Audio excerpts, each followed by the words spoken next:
உரையாற்ற வருகிறார் மாண்புமிகு தமிழ்நாடு முதலமைச்சர் அண்ணன் தளபதி சி ஜோசப் விஜய் அவர்கள்.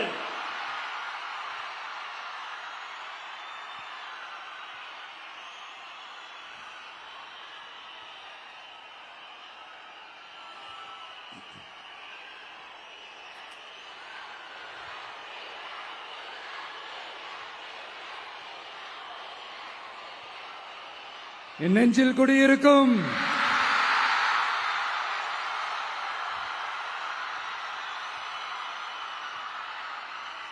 தமிழக மக்கள் உங்கள் அனைவருக்கும் என்னுடைய வணக்கமும் என்னுடைய நன்றிகளும்.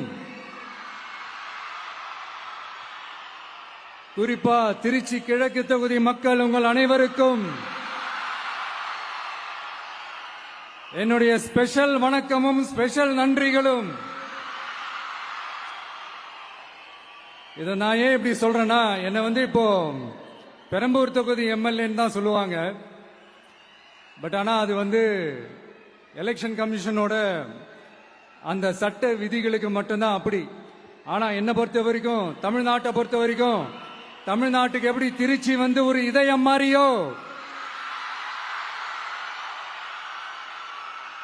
அந்த மாதிரி என்னோட இதயத்துக்கு திருச்சி கிழக்கு தொகுதி மக்களும் ரொம்ப ரொம்ப ரொம்ப க்ளோஸ் தான். அதுல எந்த மாற்றமும் கிடையாது. சரிங்களா?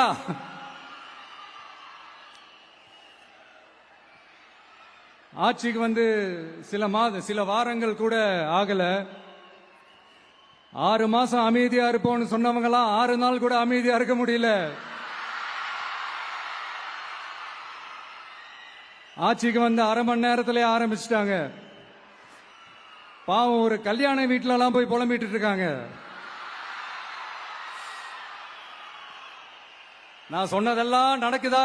1 by 1 எல்லா புலம்பல்ஸும். அது மாதிரி இத்தனை வருஷமா மாத்தி மாத்தி உங்களை ஏமாத்திக்கிட்டு இருந்த இந்த 2 பேரையும் வேண்டாம்னு சொல்லி ஒதுக்கிட்டு உங்களுக்காக உண்மையா உழைக்க வந்த உங்க விஜய, உங்க அண்ணன, உங்க தம்பிய முதல் அமைச்சரா இல்ல முதல் சேவகனா ஆக்கியிருக்கிறீங்க. தலை வணங்கி ஒட்டுமொத்த தமிழக மக்களுக்கும் இந்த நேரத்தில் என்னுடைய நன்றியை தெரிவிச்சுக்கிறேன். இந்த நேரத்தில் எங்களுக்கு ஆதரவு தெரிவிச்ச அத்தனை இயக்கங்களுக்கும், அத்தனை இயக்கத்தின் தலைவர்களுக்கும் மீண்டும் என்னுடைய நன்றியை தெரிவிச்சுக்கிறேன்.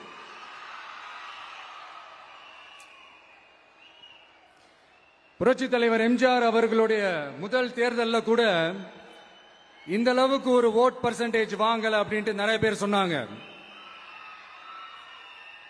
ஆனா நீங்க டிவி கேட்க அவ்வளவு நீங்க ஆதரிச்சிருக்கிறீங்க. நான் எம்ஜிஆர் அவர்களோட எல்லாம் நான் கம்பேர் பண்ணல. எம்ஜிஆர் தான். ஆனா நாம பெரியார், அண்ணா, எம்ஜிஆர் அவர்கள் வழியில ஒரு அன்பா உழைக்க வந்த உங்க விஜய், அவ்வளவுதான். 1977 நீங்க போடாத ஓட்ட 2026 நீங்க போட்டிருக்கிறீங்க. என்ன ஒண்ணு, இன்னும் கொஞ்சம் அதிகமா ஆதரிச்சிருந்தீங்கன்னா கொஞ்சம் நல்லா இருந்திருக்கும். பட் பரவாயில்ல, ஃபியூச்சர்ல வரப்போற எல்லா தேர்தலையும் உங்களுடைய முழு சப்போர்ட் என்னால வாங்க முடியும்ன்ற அந்த ஒரு நம்பிக்கை இப்போ என் மனசுல ரொம்ப ஆழமா பதிஞ்சிருக்கு. ஏன்னா நீங்க அமைச்சு கொடுத்திருக்கிற இந்த ஆட்சியில எல்லா நன்மைகளையும் நீங்க கண்கூடா பார்க்க தான் போறீங்க அப்படின்ற அந்த கான்பிடன்ஸும் இப்ப என் மனசுல ரொம்ப ஆழமா பதிஞ்சிருக்கு.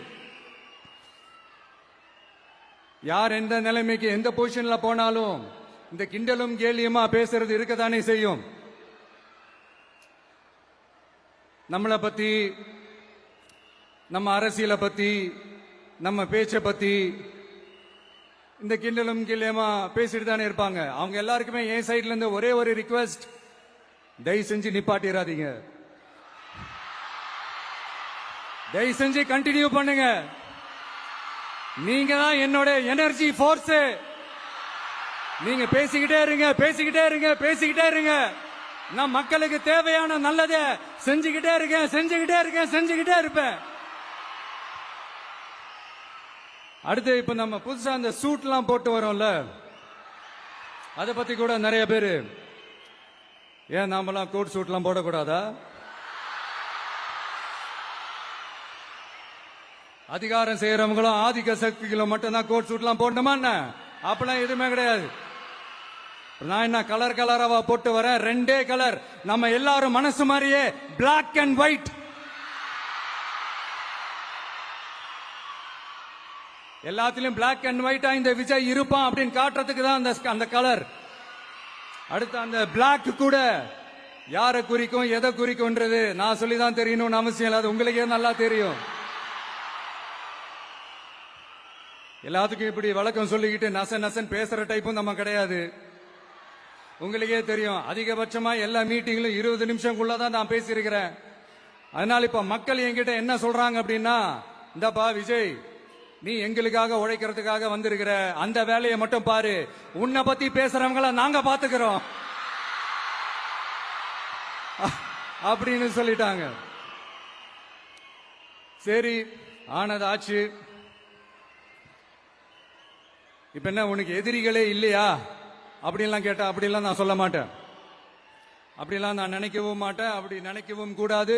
இப்பவும் சொல்றேன், அரசியல் ரீதியா சொல்றேன், 2 பேருக்கு நடுவுல தான் போட்டியே. ஒன்னு இன்னொன்னு, எஸ், ஒன்னு டிவிக்கு, இன்னொன்னு டிஎம்கே. இதுக்கு நடுவுல வேற யாருக்கும் எந்த வேலையும் கிடையாது. ஏதாவது இருக்குன்னு சொல்றீங்க? எலெக்ஷனுக்கு முன்னாடியும் அவங்களுக்கு ஒரு வேலையும் இல்ல, இப்ப எலெக்ஷனுக்கு அப்புறம் சுத்தம். ஆனா இந்த திமுகவும் மற்றும் பலரும் ஒன்னா சேர்ந்துகிட்டு இந்த விஜயோட ஆட்சி வந்துடக்கூடாதுன்னு சொல்லி ஒரு கூத்து ஒண்ணு பண்ணாங்களே, அந்த கடைசி 5 நாள், அடாடாடாடாடா, நமக்கெல்லாம் ஓஹோ இப்படியெல்லாம் கூட நடக்குமோ என்ன கூத்துங்கிறீங்க.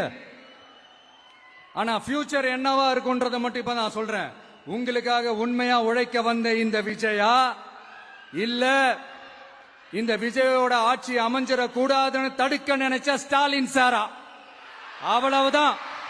இதுக்கு நடுவுல வேற யாரும் எந்த அல்லு சில்லும் உள்ள வந்து நம்மளை தடுக்கிறதோ எதிர்க்கிறதோ ஏதாவது பண்ணாங்கன்னா நிர்வாகம் அதுக்கு பொறுப்பில்லை ராஜா, நிர்வாகம் அதுக்கு பொறுப்பில்லை. ரிசல்ட் என்னவா வரும்ன்றது அது உங்களுக்கே நல்லா தெரியும். நம்மள ஏளனமா பேசுறதா நினைச்சு நினைச்சு அவங்களுக்கு ஆப்பு வச்சுக்கிறாங்க. திமுக நம்மளை தடுக்க, திமுக நம்மளை எதிர்க்க, திமுக நம்மளை அவமானப்படுத்த அத்தனையும் நமக்கு நன்மையே.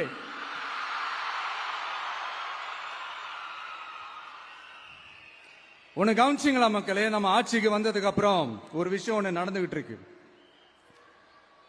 இது இந்த ஜென்சி தலைமுறையை அட்ராக்ட் பண்றதுக்காக இங்கிலீஷ் தமிழ் கலந்த அறிக்கை, அது சொல்ல வந்த நினைச்சீங்களா?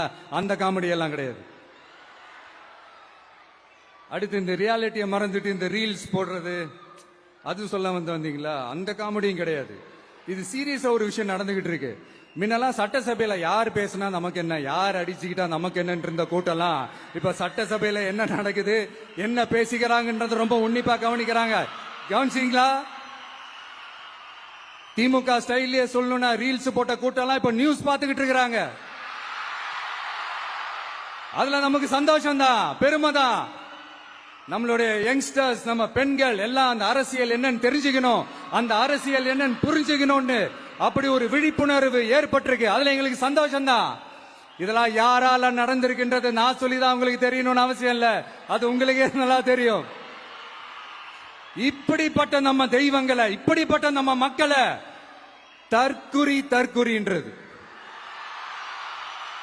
இன்னமும் சொல்லிக்கிட்டு இருக்கிறாங்க. நான் காஞ்சிபுரத்துல சொன்னதை தான் இங்க நான் திரும்பவும் ரிப்பீட் பண்றேன். நீங்க தற்குறின்னு சொன்னீங்களே, அவங்க தான் உங்களோட அரசியல் வாழ்க்கையே ஒரு கேள்விக்குறி ஆக்கி இருக்கிறாங்க.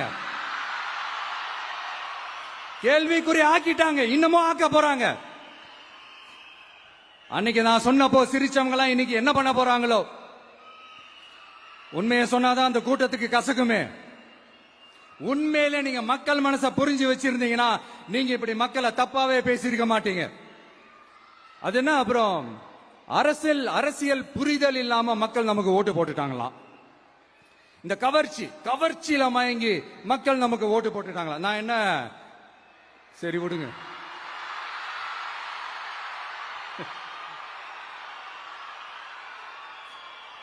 மக்கள் அவங்களுக்கு ஓட்டு போட்டா அந்த மக்கள் நல்லவங்களாம், அதே மக்கள் நமக்கு ஓட்டு போட்டா அந்த மக்கள் கெட்டவங்களாம்.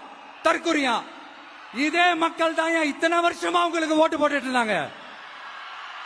உங்களுக்கு மட்டும் என்ன, வேற ஏதாவது பிளானட்ல இருந்து குதிச்சு ஓட்டு போட்டு போனாங்களா? தற்குறியாமா? தற்குறி நல்லா வருது, வேணான்னு பாக்குறேன். எங்க அண்ணன் விஜயகாந்த் அண்ணன் சொல்ற மாதிரி,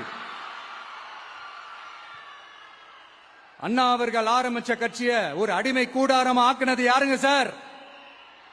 இப்படி எல்லாம் ஆக்கிட்டு உண்மையை சொல்லு உடன்பிறப்பேவா.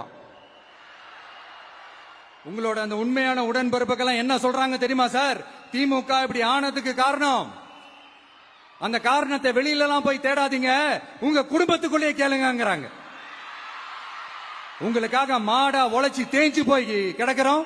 திமுக இப்படி ஆனதுக்கு காரணம் உழைக்காம சொகுசா இருக்கிற உங்க குடும்பத்துக்குள்ளேயே போய் கேளுங்கிறாங்க. ஒவ்வொரு திமுக தொண்டனும் அதை சொல்றாங்க.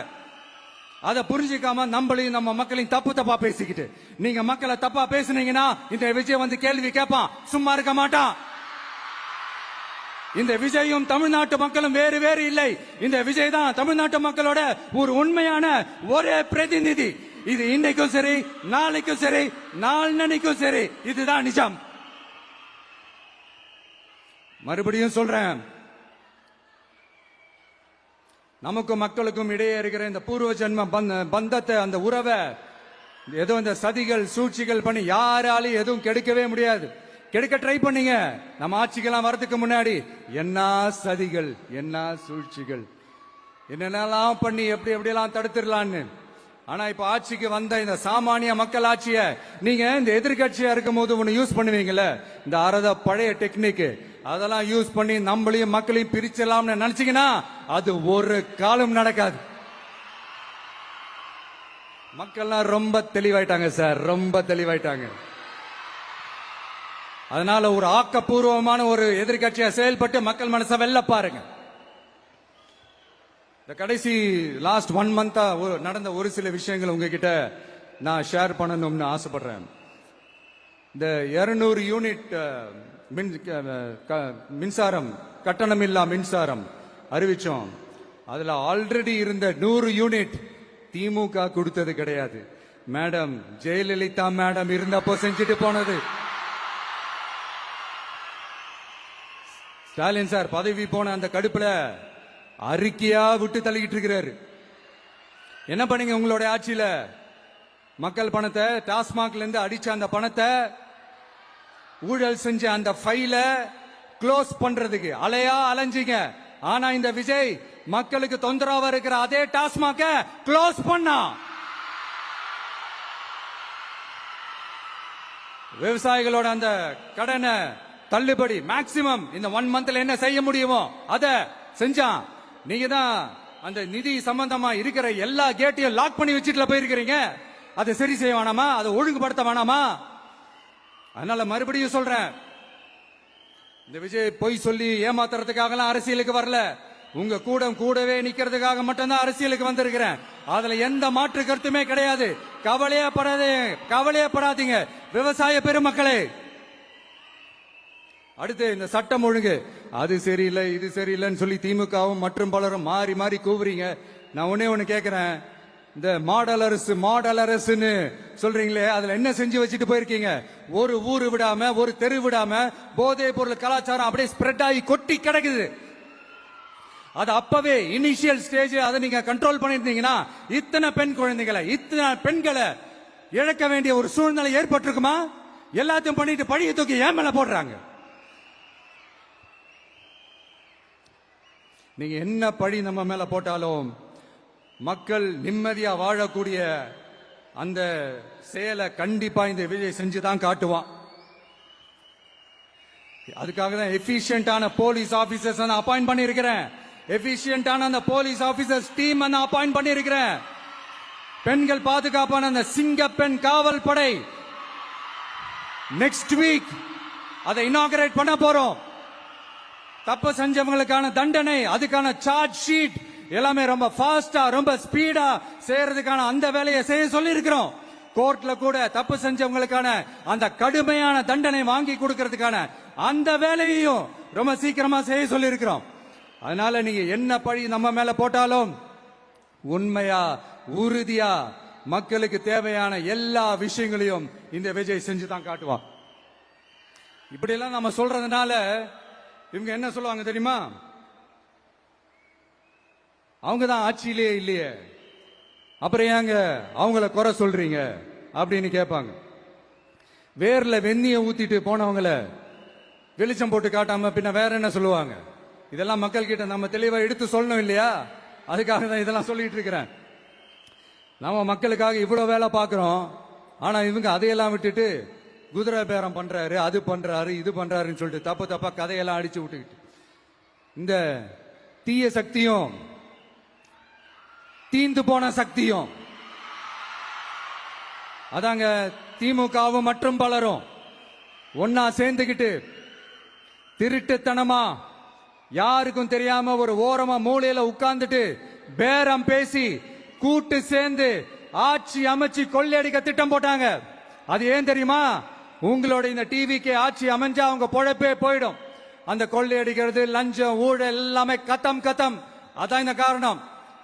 அடுத்து ஸ்டாலின் சார், திமுக இப்போ தீய சக்தி மட்டும் இல்ல, மக்களை விட்டு ரொம்ப தூரமா போன தூர சக்தி, ஓர சக்தி, கோர சக்தி, பார சக்தி.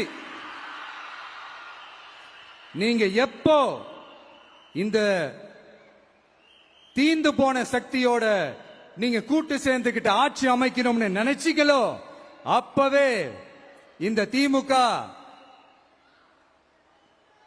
தூர்ந்து போன சக்தியாவும் ஆயிடுச்சு. நீங்களாம் நம்மளை பத்தி அவதூறு பேசலாமா சார்? இது நியாயமா? மக்களை இவ்வளவு பெரிய மக்கள் சக்தி நம்மளோடு இருக்கும் போது நமக்கு எதுக்கு வேற அரசியல்? எலெக்ஷன்ல 50-60 வருஷமா இருந்த சாதிய உடைச்சிருக்கிறோம், மதத்தை உடைச்சிருக்கிறோம், காசு கொடுத்து ஓட்டு வாங்கறத உடைச்சிருக்கிறோம். நாம எது செஞ்சாலும் கான்ஸ்டிடியூஷன்ல தான் செய்வோம்.